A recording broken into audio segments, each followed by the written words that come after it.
今回は、ブルーインパルスの動画を楽しく撮るための3つのポイントをお伝えします。うまく撮るではありません。楽しく撮るです。趣味ですので、楽しんでこそです。プロのような作品を作りたい、コンテストに出展したいといった場合以外は、動画を撮っているとき、後で見返したとき、あなたがどれだけ楽しいかを最優先しましょう。動画は、写真とは違い、一瞬を切り取るのではなく、撮ったものが動く、音も入る、つまり、その場の情景をそのまま持って帰ることができる、という利点があります。これを活かすために、3つのポイントで説明します。1、一般的なセオリーをぶち破ることをためらわない。2、ブルーインパルスをダイナミックに表現する、たった2つの基本。機体の挙動が大きいものはズームで撮り、位置の移動が大きいものは引いて撮る。3、周りの様子を積極的に画面に取り入れる。スマホの場合もこれです。一般的なセオリーをぶち破ることをためらわない。一般的に動画の基本セオリーとしてカメラはできるだけ動かさない。ズームを多用しない。三脚などを使い映像を安定させる。構図を意識する。といったものがあります。しかし、今回はそれをすべて無視、あるいは正反対のことをします。そもそも、相手は時速700キロで激しく飛び回るという極めて特殊なものです。最初からセオリーは通用しないものと割り切った方がいいでしょう。ただし、プロの作品のように撮りたいという場合は、基本セオリーをできるだけ守りましょう。それを守れば、ブルーインパルスでもとても落ち着きのある良い映像になります。しかし、それは市販の映像ソフトに任せれば良いのです。せっかく目の前でブルーインパルスが飛んでいます。あなたは思わずカメラやスマホを向けるかもしれません。それこそ撮りたいというあなたの素直な気持ちです。あなたは自分が感じたように自由に楽しく撮れば良いのです。目の前を飛び交う機体を追いかけたいと思うかもしれません。画面の中で機体をもっと大きく見たいと感じるかもしれません。確かにセオリー通りカメラをできるだけ固定しても機体の方が動くので動画としては成立します。しかし撮りたい気持ちを抑えて楽しいですか？目の前の興奮を抑えられますか？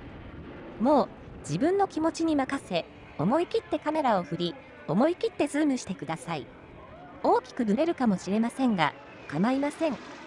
それがあなたの視線、まさに臨場感なのです。構図も通常の被写体とは違います。普通は人物や機体が向いている方向の空間を広めに撮るものですが、ブルーインパルスにはスモークがあります。ですので、進行方向側を広く撮ると、スモークがほとんど切れてしまいます。もったいないですね。気持ちとしては、スモークも画面に入れたいのではないでしょうか。ここもセオリーとは違いますが、感じた通りに、機体を画面の真ん中より進行方向側に寄せて、煙を引いて飛ぶブルーインパルスの姿を撮りましょう。ブルーインパルスを見て感激したその気持ちを大切にそのまま撮れば、すごく満足のできる時間になるはずです。私が30年以上も同じことを続けていることからも、自由に撮ることがどれほど楽しいかお分かりいただけるでしょう。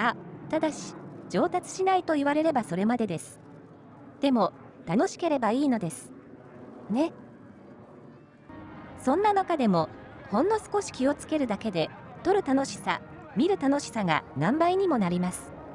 ここからはそれを解説します。ブルーインパルスをダイナミックに表現するたった2つの基本。機体の挙動が大きいものはズームで撮り、位置の移動が大きいものは引いて撮る。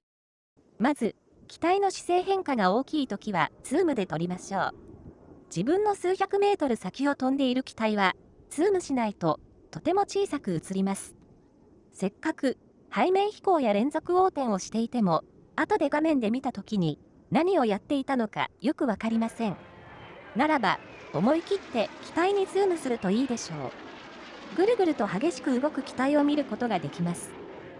遠い時は最大ズームで撮り始めますが、接近してくると、だんだん画面の中で機体が膨れ上がり、機体の動きについていけず、画面内から見失ってしまうかもしれません。その際はそのまま見送ってしまってもいいですし、すぐに引いて最後まで撮ってもいいです。機体が接近してくるなら、ズームせず、最初から引いておくと、綺麗に収まりますし、自分に向かってくる様子を写し取ることができます。そこは自分の感覚で好きな方を選べば満足度は高いでしょう。どこまでズームしたまま撮れるか挑戦するのも楽しいです。とても迫力のある映像になります。次に空間の中で位置の移動が大きい場合は引いて撮りましょう。機体は小さくしか映らなくてもブルーインパルスはスモークがあるのでどのように移動しているかよくわかります。編隊が大きく旋回したり空が急上昇したり空間の中をダイナミックに移動していくときは思い切り引いて周りの様子も入れながら撮ると移動の大きさを表現することができます。合わせ技でまずはズームで撮り始め移動を開始した瞬間に引くという手法もよくやります。これで開く瞬間の各機の動きとその後の移動を両方撮ることができます。ただしこれは空間の移動の表現は弱くなります。最初から思い切り引いておいた方が移動の激しさやスピード感、広がりはうまく表現できますので、その時の気分で決めましょう。星やハートマーク、桜などを撮る場合は、最初から引いて全体が徐々に出来上がる姿を撮る方法と、最初はズームで機体を狙っておき、だんだん引いていくという2つの手法もあります。どちらもどんな絵ができてくるのだろう、何が起きるのだろう、と経過を楽しむことができます。周りの様子を積極的に画面に取り入れる。映像を撮るとき、できるだけ飛行機だけをクリアに撮りたいとか、空に集中したいと思うかもしれません。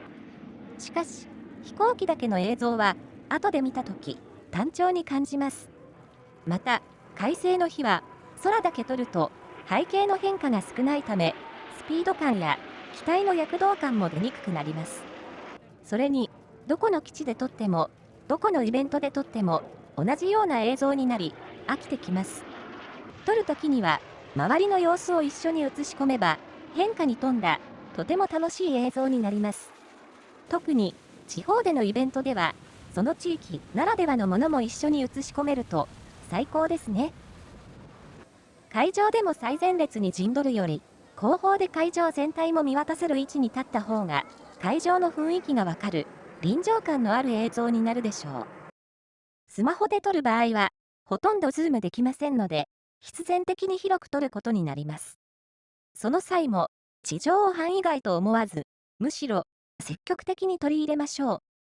また、縦に動く宙返りや急上昇以外、スマホは横向きに構え、広く撮ると、後で見た時に、その場の雰囲気を思い出せる、素敵な映像になります。そして、最後に少しだけ気をつける点と、がっかりしないためのポイントです。まず、カメラを動かす場合も、往復はさせないようにします。